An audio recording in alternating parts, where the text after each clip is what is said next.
Assalamualaikum warahmatullahi wabarakatuh.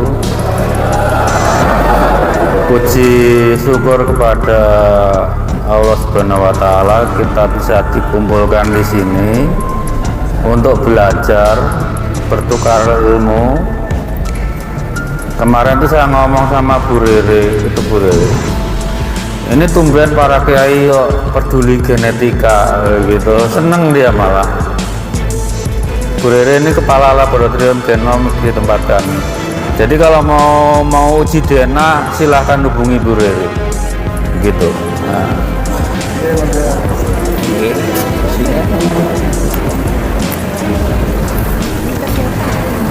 Hah? Apanya? Oh, dikasih ke anu aja, dikasih. Aha. Jadi untuk menyingkat waktu saya langsung aja ya ke bahasan tadi ya. Hari ini Profesor Anhar Gonggong sudah menyinggung sejarah. Kemudian Kiai Ahmad juga menyinggung buku nasab. Kita andaikan ini cara kerjanya seperti Pak Polisi di Samsat. Di Samsat itu BPKB-nya yang ngurus seperti Kiai Ahmad tadi. Asal usulnya gimana? Kemudian berapa kali transaksi pajaknya ya seperti Profesor Anhar Gonggong tadi di sejarahnya. Tapi kan harus cek fisik. Nah, cek fisik ini kita lakukan uji DNA. Kenapa dengan uji DNA? Karena kita itu artefak nenek moyang kita. Jadi misalnya saya nih punya mutasi, itu catatan Tuhan tentang saya, itu saya wariskan ke anak saya, laki-laki misalnya. Anak laki-laki saya mengalami mutasi lagi, maka mutasi saya dan anak saya itu diturunkan ke cucu saya, seterusnya itu. Dan mutasi itu ada yang umurnya panjang, ada yang umurnya pendek. Ada yang panjang sampai 1 juta tahun nggak berubah-berubah ada. Ada yang pendek pun hitungannya masih ribuan ya STR itu. Ribuan tahun. Itu yang dipakai menghitung kekerabatan yang jangka pendek. Makanya tadi karena Kiai Ahmad udah nyebut merek ya, saya coba lah, saya dianggap mewakili keluarga aja lah. Kalau saya punya cucu ya, katakanlah 10 generasi ke bawah, mereka itu harus punya mutasi yang terjadi di saya, itu harus. Cara membuktikan saya ada, ya diperiksa mutasi cucu-cucu saya itu 10 generasi. Sama dengan penelitian yang sedang berjalan ini belum selesai. Walaupun mungkin masih bisa didebat, dibantah, silakan aja. Seperti kita menemukan kode genetiknya Nabi Ibrahim, caranya sama. Yang dari Nabi Ishak diperiksa, yang dari Nabi Ismail juga harus diperiksa. Karena kan dari dua itu, kalau dari anaknya lain lagi nanti ketemu juga diperiksa. Itu penelitian yang belum selesai. Kalau kasus, maaf saya akhirnya nyebut nama ya, oke. Sayyid Ubaidillah itu diakui sebagai kakek moyang Ba'alawi ya. Untuk membuktikannya secara genetika, maka kita harus menemukan penanda genetik itu di setiap cucunya, punya semua harusnya laki-laki. Itu kewajiban Ba'alawi untuk membuktikan berbakti pada kakeknya. Caranya, karena kalau dia gurus lurus laki-laki, itu haplogrupnya pasti ada yang sama, haplotype-nya ada yang sama, kecuali kalau bayi ketuker di rumah sakit ya mbo. Tapi sepanjang dia hasil nikah atau budak, itu harus sama. Itu makanya kalau dalam genetika kita membuktikan nasab jauh ke atas itu bisa. Cuma yang jadi masalah kan interpretasi dengan buku sejarah. Kita periksa kode-kodenya, tapi kan harus dibantu buku sejarah siapa orangnya. Gitu. Nah, sekarang masuk ke apa? Bagaimana materi itu diturunkan. Ayah ibu kita itu punya materi yang untuk nyatat nasab tadi namanya kromosom. Kromosom ada DNA, DNA itu ada bahasa nukleotida dan segala macam lah ya. Dari ayah kita dapat autosom sama kromosom Y. Itu yang dapat cuma anak laki-laki. Yang dapat cuma anak laki-laki. Dari ibu kita dapat autosom sama mitokondrial DNA. Mitokondrial DNA itu kita dapat, tapi anak laki-laki nggak mewariskan ke anak berikutnya. Anak perempuan itu mewariskan ke anak berikutnya. Karena itu kromosom Y bisa dipakai melacak keturunan laki-laki sampai jauh ke atas. Mitokondrial DNA juga bisa dipakai melacak garis perempuan. Garis perempuan itu perempuan terus, perempuan terus sampai ke atas. Yang tengah-tengah campuran itu namanya parental. Kadang apa? Mungkin bapak-bapak di sini ini keturunan Wali Songo parental semua ini mungkin. Zigzag. Kadang bapak ibu gitu. Itu memang kalau menjangkau kakek moyang kita nggak panjang-panjang amat lah, paling 7-8 generasi atau sepupu 7-8 generasi.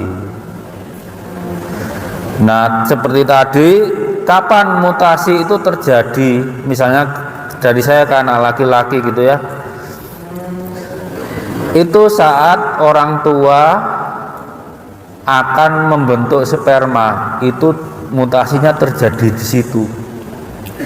Begitu terjadi konsepsi pembuahan, saat itu nasab Anda dicatat di sel.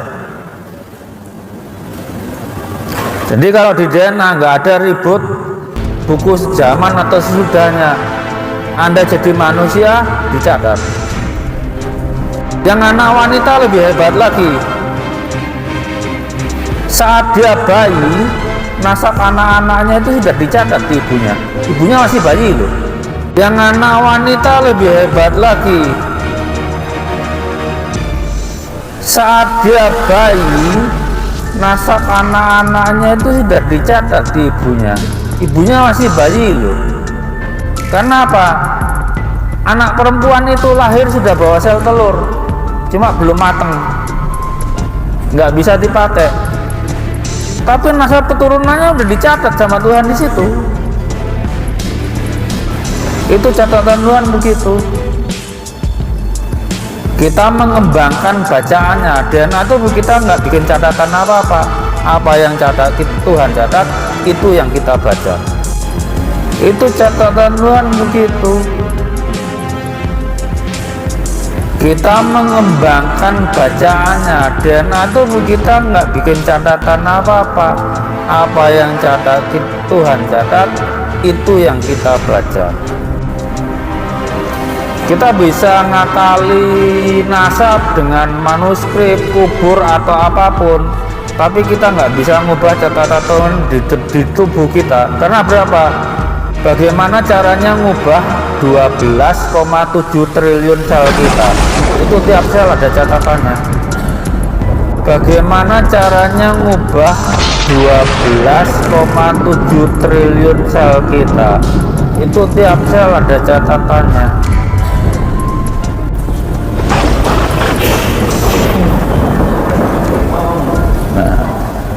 Nah, untuk teknisnya, oh ya, kalau saya tanya pengetahuan saya genetik dari mana gitu ya, saya itu teknik pangan.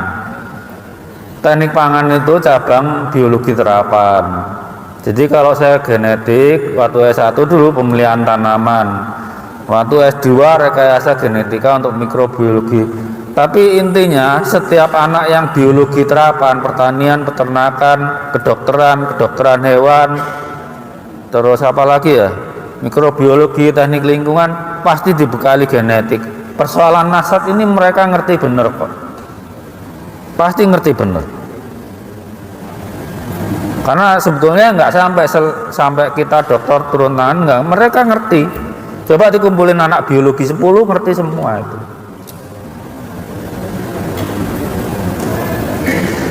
Nah, ini selanjutnya yang pematerinya Bu Rere ini kepala lab genomik. Jadi kalau mau uji DNA silakan menghubungi. Nanti kan hasilnya dari lembaga negara ya. Kalau mau tes DNA silakan. Cuma ya ada biayanya, nggak mungkin biaya. Terus itu Dr. Ari Kain. Beliau itu juga pakar taksonomi, etnobotani ya. Jadi genetika yang berkaitan dengan etnis juga beliau, dan itu Dr. Sandi itu genetikanya berkait dengan kesehatan. Nanti bergantianlah kami akan menjawab. Saya mencoba untuk menjelaskan secara ilmiah populer tanpa mengurangi isi ilmiahnya. Begini, percaya nggak kalau kita berasal dari satu bapak, Adam, terus sampai bapak yang Adam itu bapak umat manusia, ada bapak ras manusia, itu namanya Nabi Nuh.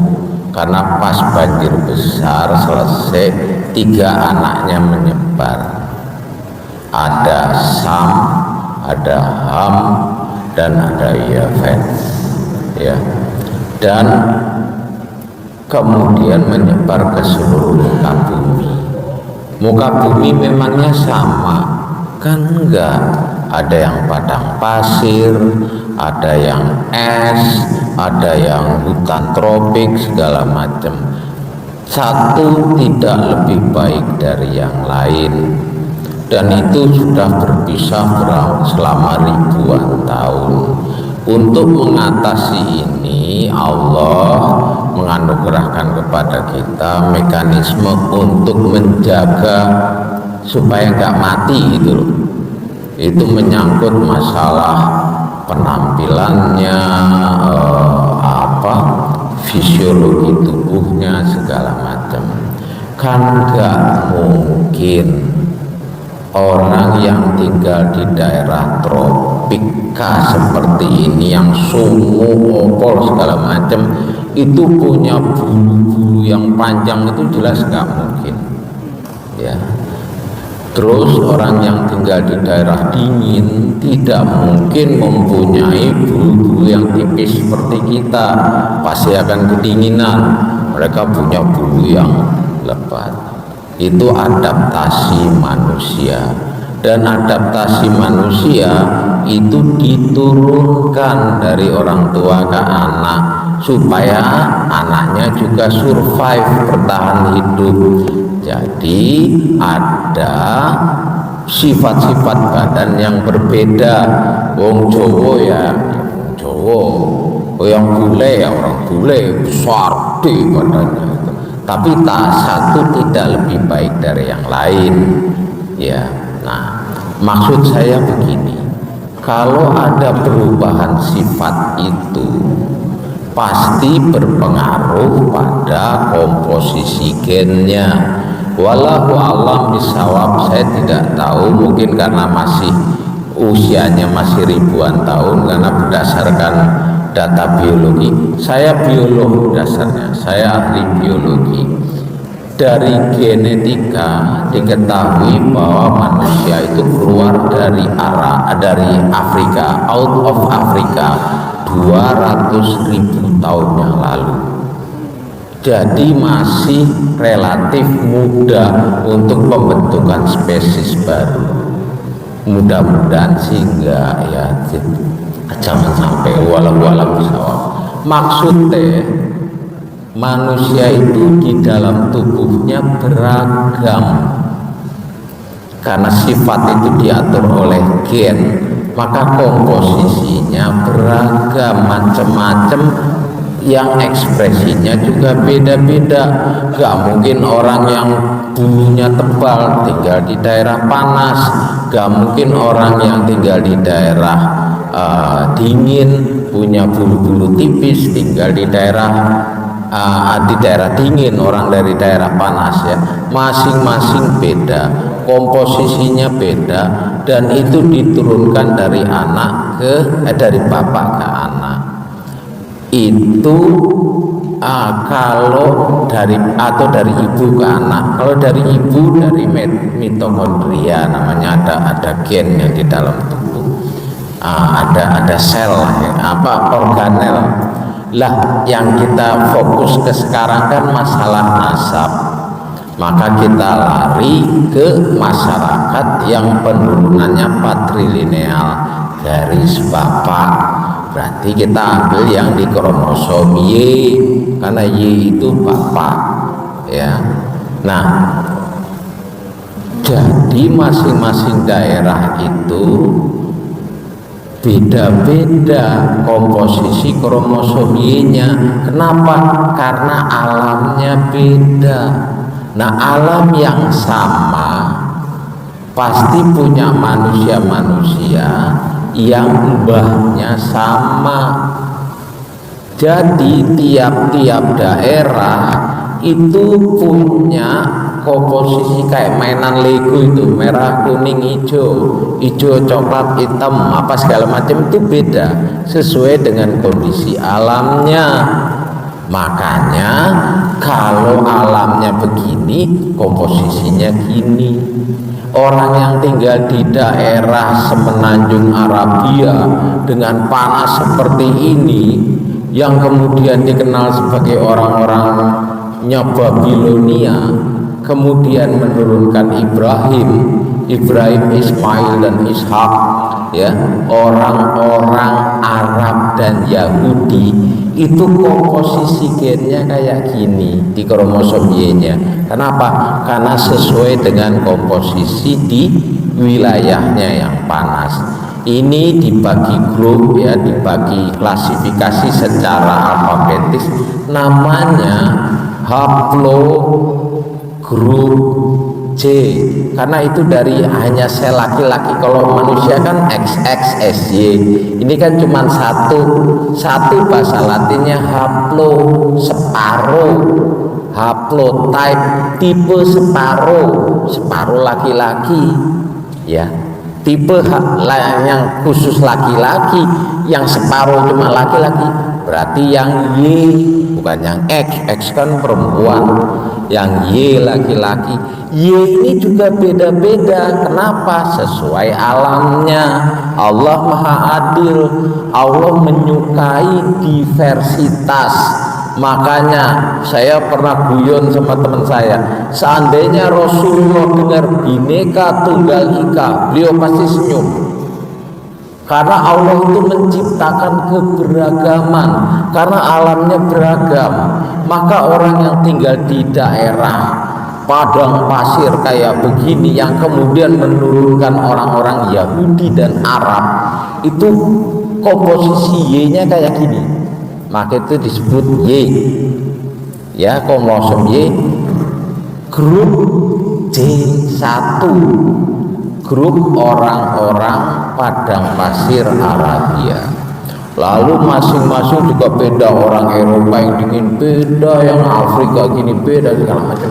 Termasuk orang yang di Asia Tengah, kering-kering kayak Arab sih enggak, tapi padang rumput, stepa.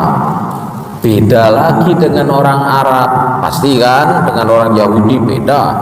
Dia walaupun ada wilayah subur, tapi keringnya beda dengan yang di Asia Tengah. Nah, ini beda lagi komposisinya, namanya komposisi G, bukan J lagi tapi G. Itu yang orang-orang sekarang, orang-orang yang wilayah yang berbahasa Turki, bahasa-bahasa kayak Turki, ya, Kazakhstan, Uzbekistan, segala macam. Itu orang-orang Asia Tengah itu G. Kaukasia namanya. Jadi bagaimana mungkin mau mengaku Arab kalau Y-nya, kromosomnya itu bukan J? Kan itu bukan orang Arab, itu orang sana. Tapi dunia ini kan luas, jadi jalanlah ke muka bumi.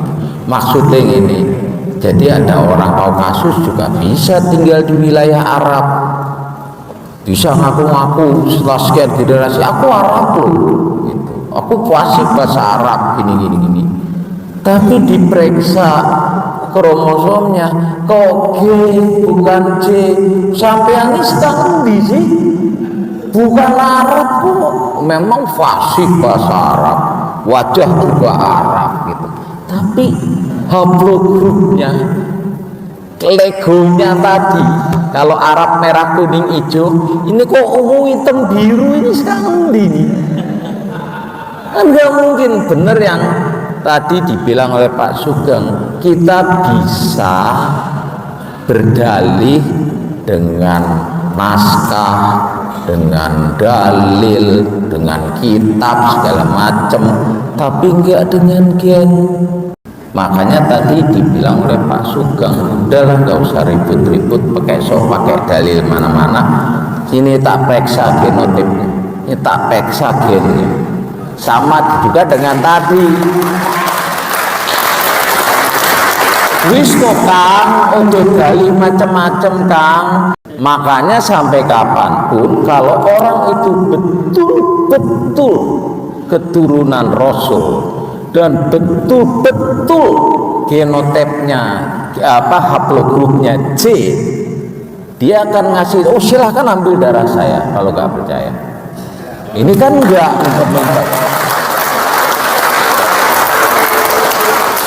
jadi ada yang dalam tanda kutip disembunyi. Alam tubuh kami mengalir darah suci kakek kami Rasulullah, mengalir darah Imam Ali bin Abi Thalib, mengalir darah Imam Husain. Tes DNA, udah bilang kalau mau tes DNA 2 syarat.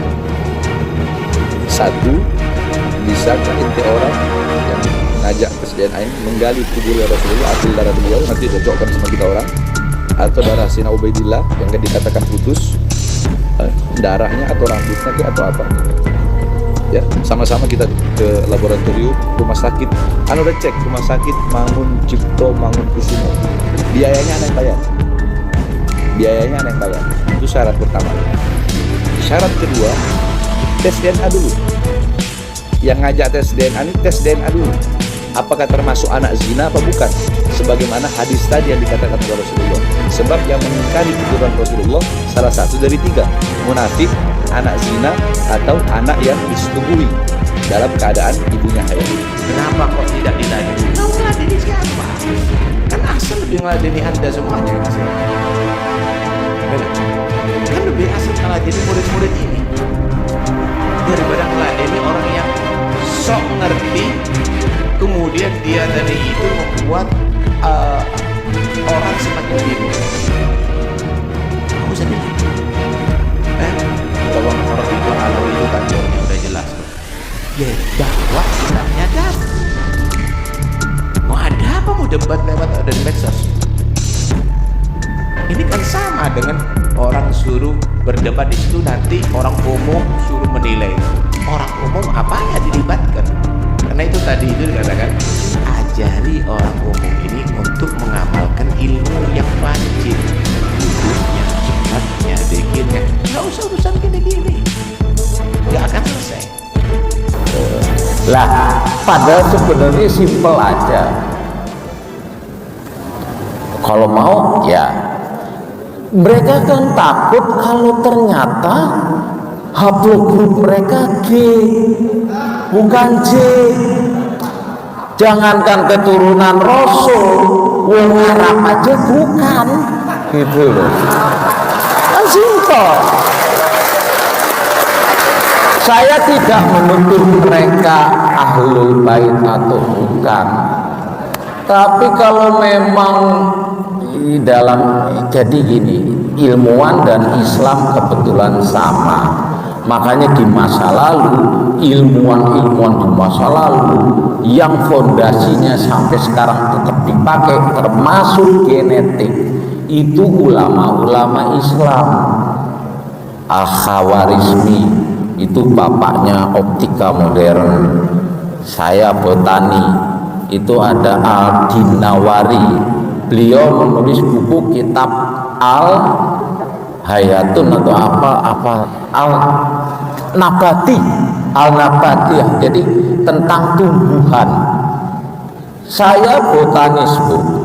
Saya mempelajari itu, dan kami mengakui bahwa salah satu ilmuwan botani dunia itu adalah Ad-Dinawari. Ad-Dinawari yang menulis tentang apa yang di dalam bahasa Arabnya itu saya lupa namanya, yang kalau diterjemahkan intisari dari sesuatu yang penting itu apa? Pala.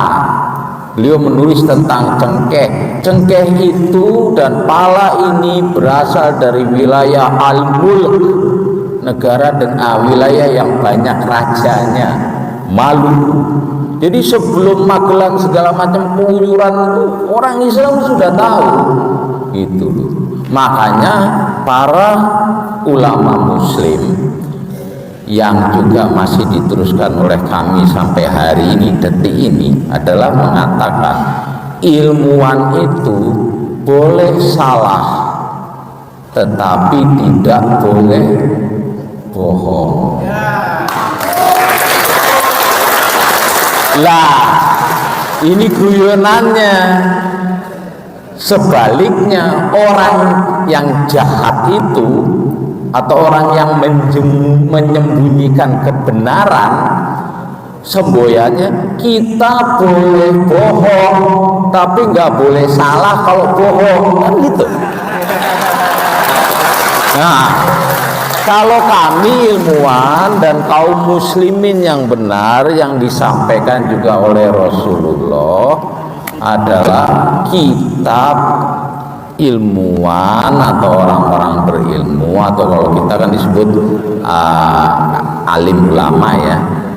Alim ulama itu manusia loh, bukan dewa atau manusia setengah dewa. Alim ulama itu bisa salah tapi tidak boleh bohong.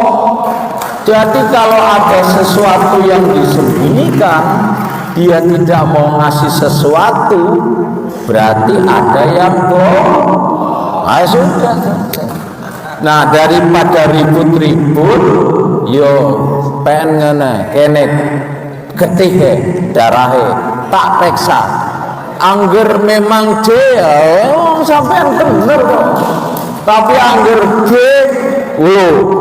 kalau muslim boleh salah tapi nggak boleh bohong. Rasulullah pernah salah nggak? Pernah, tapi kesalahannya kecil. Tapi Rasulullah pernah bohong nggak? Nggak pernah. Jadi kalau Anda muslim jangan takut salah, takutlah kalau bohong. Nah, seperti saya tadi dibilang oleh bapak-bapak semua, bahwa baik dalam ilmu apapun juga ya, kita itu bisa aja sampai ke kesimpulan yang salah, tapi tidak boleh bohong. Itu pertama ya. Jadi makanya Rasul mengatakan sampaikan yang hak walaupun itu pahit. Dan ini pasti berkaitan dengan mereka merasa mempunyai kemuliaan, sehingga kalau dagang gampang, kalau ini gampang, jadi urusannya duit ya toh. Padahal Rasulullah sendiri bilang, barang siapa yang merasa tenang di rumahnya ya, sehat badannya dan cukup makan untuk hari ini, berkah cukup makan hari ini, dia bagaikan sudah memiliki dunia dan segala isinya. Jadi Rasulullah itu mengajarkan kepada kita santai aja, yang penting ojo, sing penting ikhlas lan ojo musyrik, udah itu aja. Lah kalau dia menyembunyikan sesuatu yang bohong kan semacam musyrik. Bagaimana turunan Nabi musyrik? Nah untuk ini supaya tidak berlarut-larut, nggak usah pusing-pusing, ketimundi gitu loh. Kita periksa, kalau memang benar-benar ya oke. Sing kalau memang G ya aku, ya saya memang bukan dari sana. Ya selesai.